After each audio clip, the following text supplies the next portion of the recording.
గత కొంతకాలంగా ఎలక్ట్రిక్ స్కూటర్ల భద్రత పట్ల ప్రజల్లో ఆందోళన వ్యక్తమవుతోంది. ప్రతిరోజు ఏదో ఒక చోట ఈ స్కూటర్లు పేలిన ఘటనలు ప్రజల్ని భయభ్రాంతులకు గురిచేస్తున్నాయి.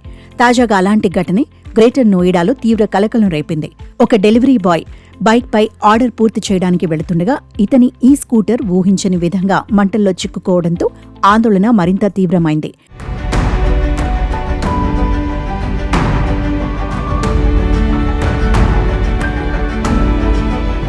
Greater Noida Gaur city 7th avenue సొసైటీలో డెలివరీ బాయ్ ఎలక్ట్రిక్ స్కూటర్ అగ్ని ప్రమాదానికి గురైంది. తొలుత బ్యాటరీ కంపార్ట్మెంట్ నుండి పొగలు రావడం కనిపించింది.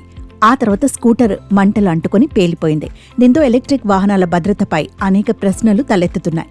ప్రస్తుతం ఇందుకు సంబంధించిన వీడియో నెట్టింట వైరల్ అవుతోంది. వైరల్ వీడియోలో బ్యాటరీ కంపార్ట్మెంట్ నుండి పొగలు కనిపించింది. ఆ తర్వాత క్షణాల్లోనే మంటలు పెద్ద ఎత్తున చెలరేగడం గమనించిన డెలివరీ బాయ్ వెంటనే ప్రాణాలు కాపాడుకునే ప్రయత్నం చేశాడు.